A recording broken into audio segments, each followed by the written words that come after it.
When the Arcal arrived above Earth, the skies burned with silver light.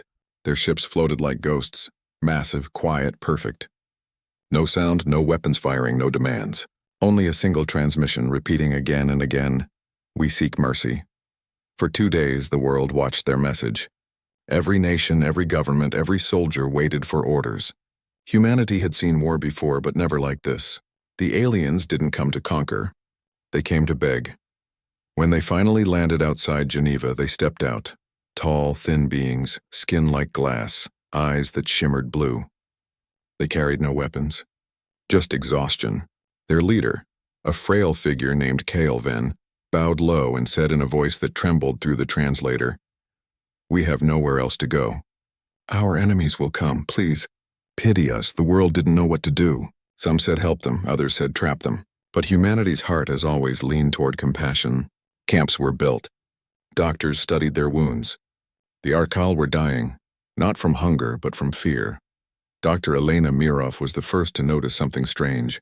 She had worked in war zones before, seen trauma in every shape. But this was different. The Arcal shook at sudden sounds. They avoided mirrors, avoided even looking at the night sky. When Elena asked why, Kelvin whispered, "The hunters are coming." No one believed him. Until the night the stars blinked out, it started with one. A single bright dot near the moon that suddenly vanished as if swallowed. Then another, then 10. Satellite feeds went dark. Every telescope on Earth saw the same thing. A shadow spreading across space like ink in water. And then a voice, cold and metallic, cut through every channel on Earth. "Refugees of Arcal detected. Prepare for cleansing." Within minutes, Kelvin collapsed. His glass-like skin flickered with panic. "They found us," he cried. "You must hide. You must run!" But humanity didn't run. Not this time. General Marcus Hale of the UN Defense Command stood before the world cameras, jaw tight, voice steady. "You came here asking for mercy," he said to Kelvin. "You'll have it. But we don't do pity. We fight." That night, every human soldier on Earth was called to readiness. Submarines rose from the depths. Orbital defense satellites turned toward the stars. The hunters were coming, but so was humanity's fury. In orbit, the first Arcal child to smile in months watched the human fleet forming lines around Earth. "Why?" she asked Dr. Mirov. "Why do you stay?" Elena smiled softly. "Because that's what humans do. We protect what's under our roof." The first hunter ship appeared 6 hours later, black, long, and silent as death. Its hull shimmered with symbols no human could read. It didn't hail. It didn't warn. It simply opened fire. The first human satellite vanished. The second followed. But then the humans fired back. Nuclear-tipped missiles screamed upward, streaks of fire cutting the darkness. One hit. The explosion tore a hole through the black ship, and for the first time in decades the world cheered together. Kelvin watched the blast with disbelief. "You destroyed it," he whispered. "You destroyed a hunter ship." General Hale turned to him. "You said we should run." Maybe they should, but no one cheered for long. The sensors lit up again, and not one ship, hundreds. The hunters were not just coming. They were already here. Elena stood beside the Arcal children, heart pounding as the alarms howled across every city. The Arcal whispered prayers to gods that had already abandoned them. Humans loaded rifles and checked their helmets. In the control room, Hale stared at the radar. "They want a cleansing?" he muttered. "They're about to learn what hell looks like." Outside, the sky cracked open with thunder. The battle for Earth and for mercy, for survival, had begun. And somewhere deep below the Geneva refugee camp, Kelvin whispered words no one heard. "If humanity fights, then the legend returns." He looked at the human flags waving in the wind. Red, blue, white, gold, and for the first time in his long life, he smiled. The hunters thought they would find weaklings, soft hearts. They would find something else instead. They would find humanity, and humanity never begged. Humanity never broke. Humanity became legend. The first hunter ship burned like a dying sun. Every telescope on Earth caught the explosion. A black vessel cracking open, spilling light and debris across the stars. People cheered from rooftops and bunkers alike. For a moment it felt like victory, but General Marcus Hale didn't smile. He stood inside the command center beneath Geneva, staring at the radar. Hundreds of new dots appeared every second. Too many to count. The hunters were not an army. They were a swarm. "Sir, orbital defense grid ready," a voice shouted. Hale nodded once, then light the sky. A second later, space above Earth turned into a storm. Thousands of missiles launched at once, leaving trails of fire that stretched beyond the atmosphere. From the ground, it looked like the heavens were burning.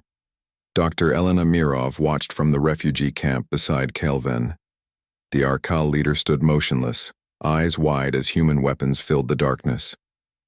"You fight the hunters head-on," he whispered. "No one ever dared," Elena's voice was steady. "You asked for mercy. You'll have it. But we don't hide behind walls." Kelvin turned toward her slowly. The last world that stood against them was turned to ash in one night. "You don't understand what they are." Elena looked at the sky again. "Then maybe they don't understand what we are." Above them, the first wave hit. The hunters' black ships cut through missiles like blades through paper. They were fast, too fast. Laser fire rained down, striking satellites, defense stations, even the moon's surface. Humanity was bleeding light into the void. Still, the humans fought back. When orbital defenses fell, fighter pilots took off from every nation. Tiny ships compared to the hunters, but full of determination. Over the comms, voices shouted, cursed, laughed. One pilot from India, call sign Falcon, broke through the first hunter's shield and screamed, "For Earth!" before crashing his fighter into the enemy hull. Both ships vanished in a flash. The Arcal watched, silent, horrified, awed. They had never seen anyone fight the hunters this way, with madness, courage, and sacrifice. General Hale slammed his fist onto the table. "Keep firing! Aim for their engines. I don't care if it's stones and sticks, we'll throw everything." Every base on Earth joined the defense. From Alaska to Tokyo, from deserts to oceans, missiles roared. The hunters answered with burning beams that vaporized entire cities. Paris went dark. Beijing lost power. Half of the orbital fleet was gone, and yet, Earth did not fall. In the refugee camp, Kyle Venn knelt beside a small Arcal child, trembling in fear.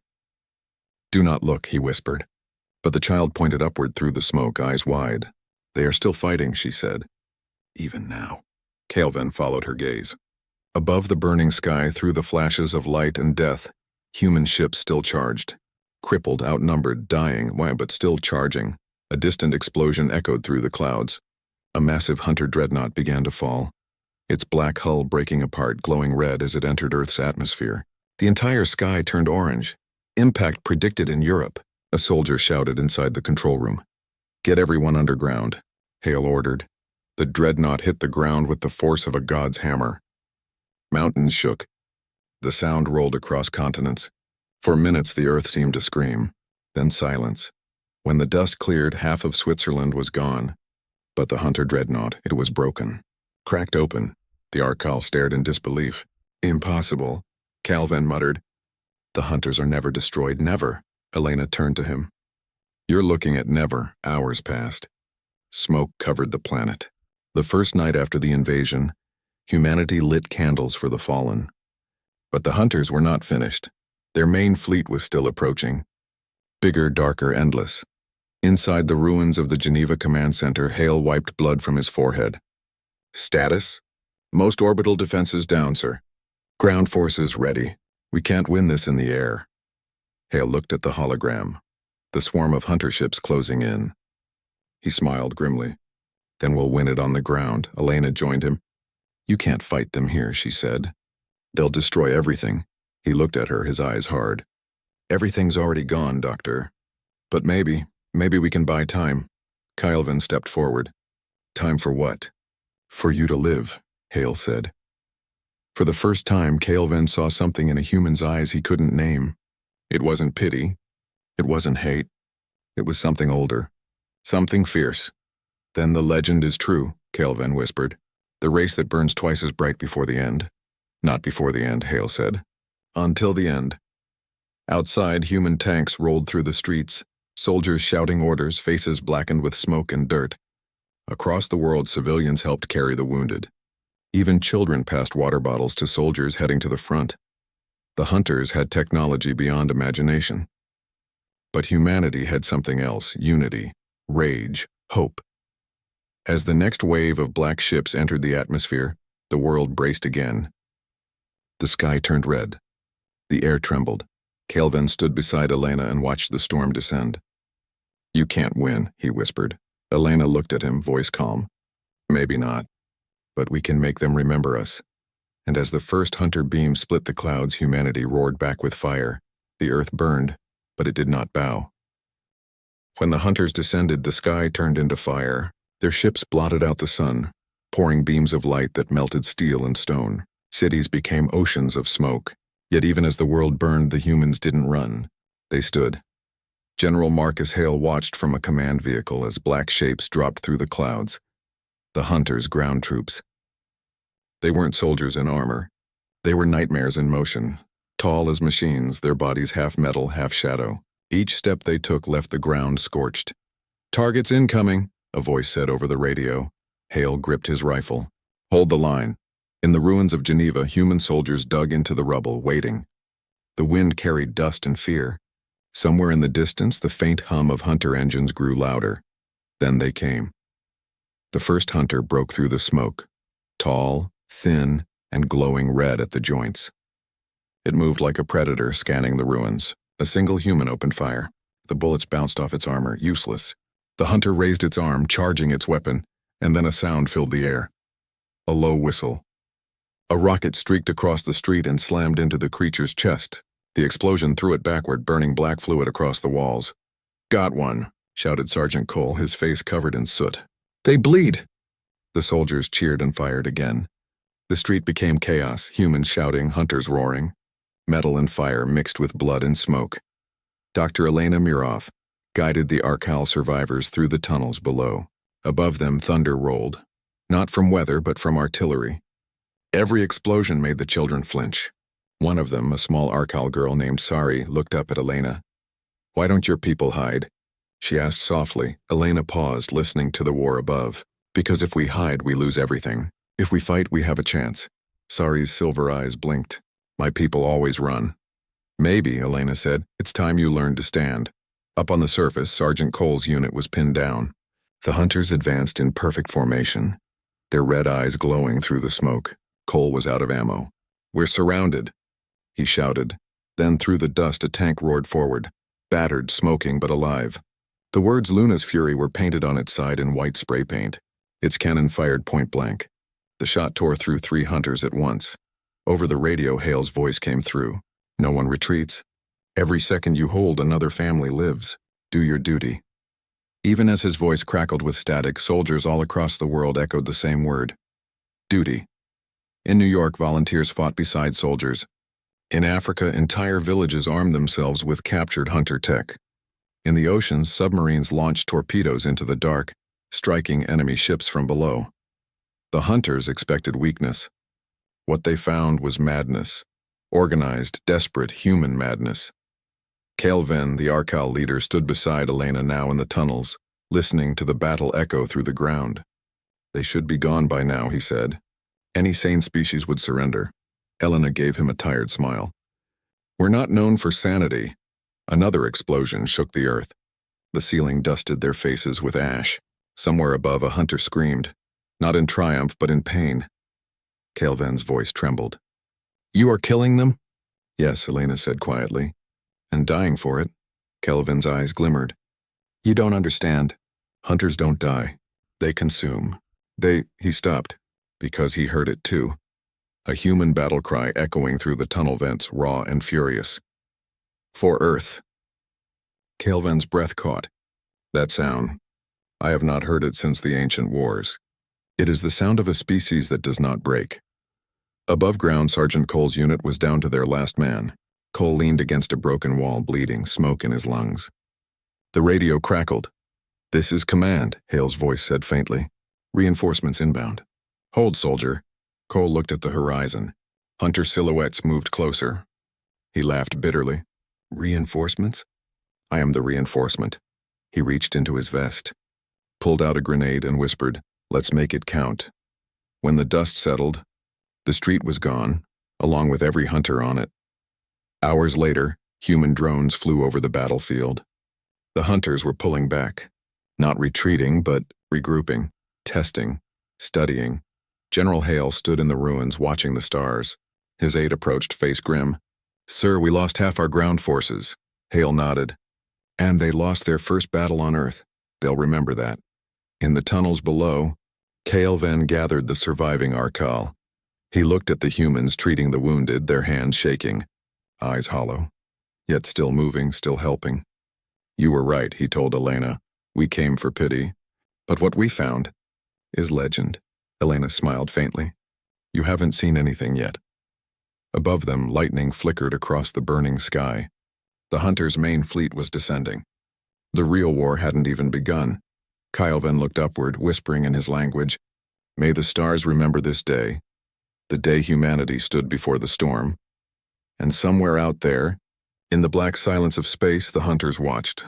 For the first time in their long history, they hesitated because Earth, fragile, wounded, burning Earth, had done what no other world ever did. It fought back. The Hunter's fleet above Earth glimmered like black stars. Hundreds of ships, some bigger than cities, hovered over every continent. Their engines hummed with deadly precision. Every human eye that could see them felt the weight of despair pressing down. But on Earth, humanity was already moving. Inside a hidden underground facility in Siberia, General Marcus Hale stared at the glowing schematics of something called Project Valkyrie. The screen showed machines bigger than tanks, weapons no human had ever fired, and energy fields that could turn the tide of the war. Are we ready? He asked the scientist, his voice low. Yes, sir, Dr. Elena Mirov replied. Her face was pale but steady. We've tested the energy flow. The Valkyrie drones can take on the Hunter's shields. But... Hale leaned closer. Elena swallowed. We've never used it in battle. If it fails, Earth could be gone. Hale didn't flinch. Then it must succeed. Meanwhile, Kelvin and the remaining Arcal huddled in the tunnels below Geneva. The children clung to each other as explosions shook the city above. They had seen humans fight before, but this was on a scale they couldn't imagine. They don't stop, Kelvin whispered. No fear, no surrender. One of the Arcal girls, Sari, looked up at him. Do they ever die? Kelvin shook his head. They do. But even in death, they fight. Outside, the first wave of the full Hunter assault began. Cities burned. Beams of red light cut through clouds, melting bridges, flattening forests and reducing whole districts to ash. Human resistance lines faltered. For the first time, fear touched the heart of General Hale. But then came the Valkyrie. The ground shook as enormous drones rose from the Siberian facility. Sleek silver machines glowing with energy took off in formation. Each carried weapons that pulsed with light strong enough to slice through steel. Hale watched the monitors. Launch them. All of them, the sky erupted. Valkyrie drones soared toward the Hunters like meteors, their energy beams piercing the first line of ships. Shields flickered and Hunter vessels exploded one by one, falling back into the atmosphere. Kelvin gasped. Impossible. Their weapons. They are not even close to human size. Elena watched the Arcal's reaction. You think we're weak, she said softly. But humans, we fight with what we have. And sometimes that is enough to shock even legends. Hunter ships regrouped, firing beams at the drones. Explosions shook the earth. But the Valkyries adapted. Energy shields formed around them, absorbing blasts, and they retaliated with precision humans had never seen before.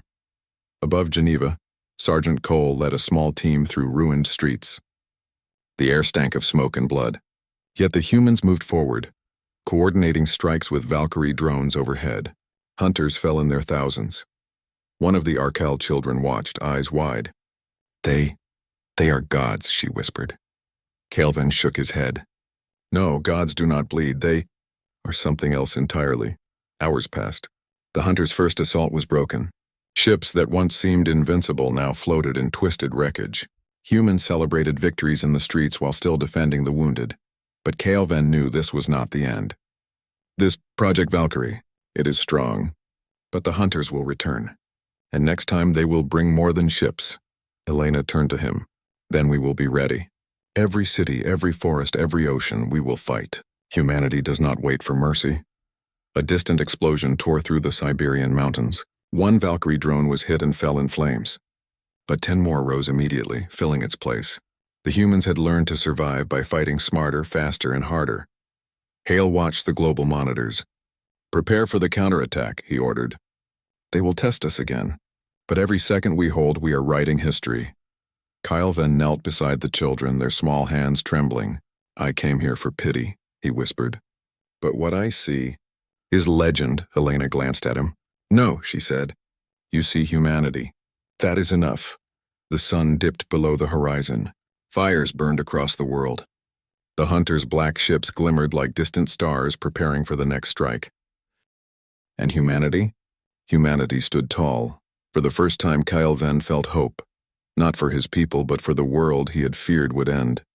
The war was far from over. The hunters had underestimated humans once. They would not make that mistake again. But Earth had a weapon no one could destroy. Its people. The hunters had underestimated humans once. But tonight they would learn the full cost of that mistake. Across the continents, humanity mobilized like never before. From shattered cities to the deepest forests, soldiers, volunteers, and even civilians worked together. Tanks rolled through ruined streets, artillery shook the mountains, and Valkyrie drones streaked through the night sky like silver comets. General Marcus Hale watched the global battle map. Strike in waves, he ordered. Push them back. Show them Earth does not kneel. Above Europe, the first fleet of human ships launched into orbit. They were smaller than the hunter vessels, but packed with experimental weapons, missiles, and energy fields powered by Project Valkyrie. Kelvin and the remaining Arcal watched from a hidden bunker in Geneva. The ground trembled beneath them as explosions lit the sky. They are everywhere, Kelvin whispered. Your people. They do not fear death. Elena Mirov nodded.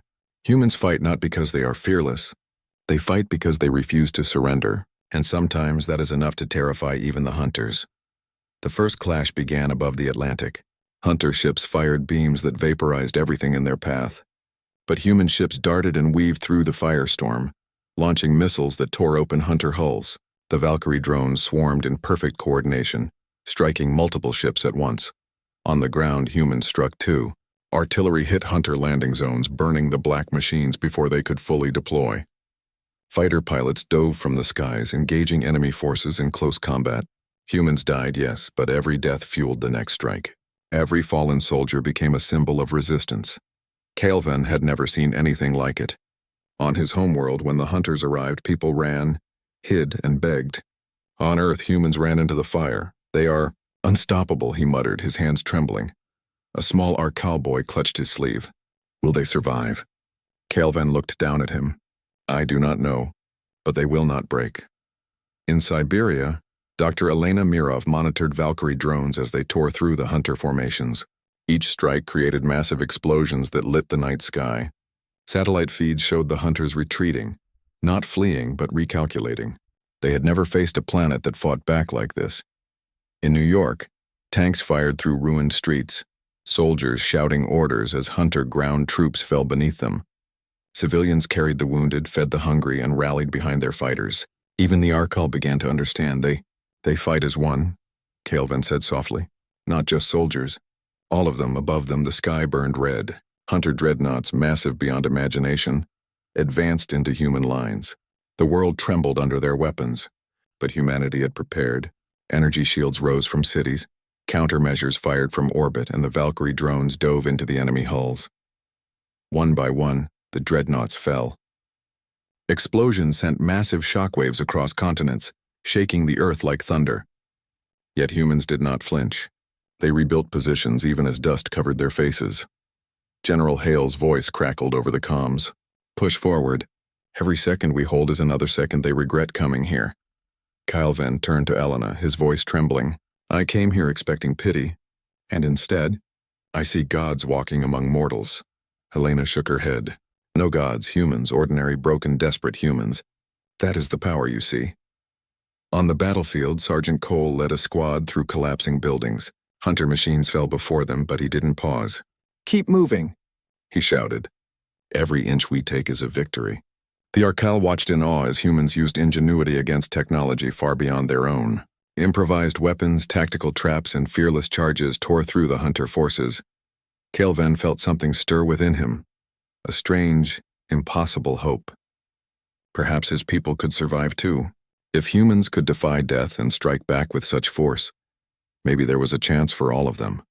Hours turned into a day. The hunters had lost hundreds of ships, thousands of troops, and yet still they came.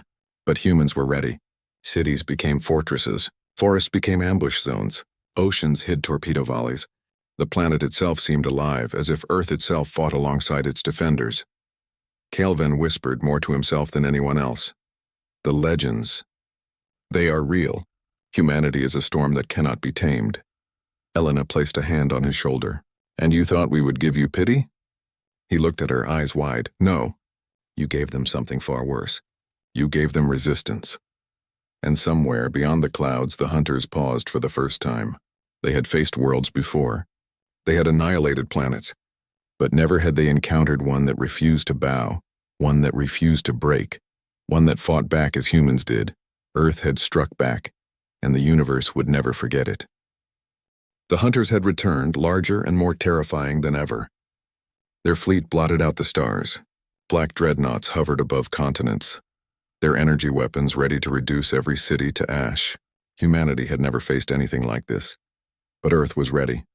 From every ruined city, soldiers and civilians poured into the streets. Tanks rolled, artillery fired, and Valkyrie drones filled the skies. The humans were wounded, tired, and bleeding, yet not a single one fled. The world itself seemed to pulse with determination. Deep in Geneva, Calvin watched from a bunker. The Archal had never seen courage like this. Children handed water to soldiers.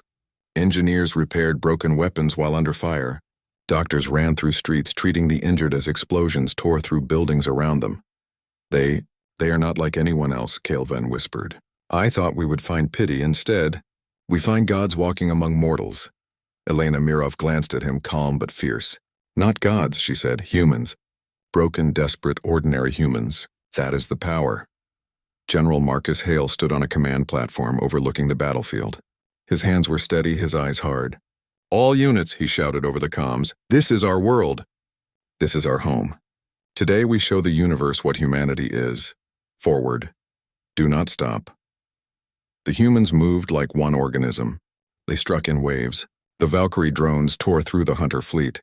Precision strikes reducing massive ships to rubble. Fighter pilots swooped through the air, diving into hunter formations with reckless courage. Tanks fired with pinpoint accuracy. Artillery shook mountains. Even when they lost comrades, humans pushed forward. Every death became fuel for the next charge. Every fallen building became cover for the next assault. Humanity was not a race of survivors. It was a storm. Calvin's eyes widened as he saw a human soldier, young, bleeding, standing on a collapsed building, firing a rocket at a hunter dreadnought twice his size. The explosion shook the street.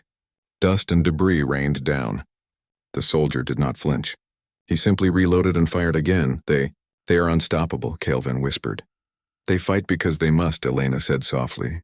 Because to run is to surrender. And humans, we do not surrender. The hunters tried to adapt. Energy shields rose. New weapons fired. Massive machines advanced in perfect formation. But humanity adapted faster. Valkyrie drones learned the patterns. Soldiers improvised traps. Entire cities became battlegrounds. Every corner, every street, every alley was filled with resistance. And then came the moment that would define legend. From orbit, a single Valkyrie drone fired a concentrated beam at the largest hunter dreadnought. The ship shuddered, groaned, and began to fall. But instead of hitting the earth, it collided with the sky, igniting a chain reaction. Energy rippled through the hunter fleet like lightning through a storm, destroying hundreds of ships in seconds. Calvin could hardly breathe. No, it cannot be. General Hale smiled grimly. It is done. The remaining hunters, seeing their fleet annihilated, retreated. Not out of mercy, not out of fear of humans alone, but because they realized something they had never understood. This world could not be conquered. Humans did not beg. Humans did not kneel. Humans fought with everything they had and then more. Calvin turned to Elena. I have seen many worlds fall, he said. Many races die, but I have never seen anything like this. Your species, it is legend. Elena shook her head, tired but proud. No legend, she said, humans. And every single person who stood, fought, and refused to give in. The Archal children peeked out from the bunker. Zari's small hands clutched Calvin's. Will they survive? She asked. Calvin smiled faintly. They will. They always survive.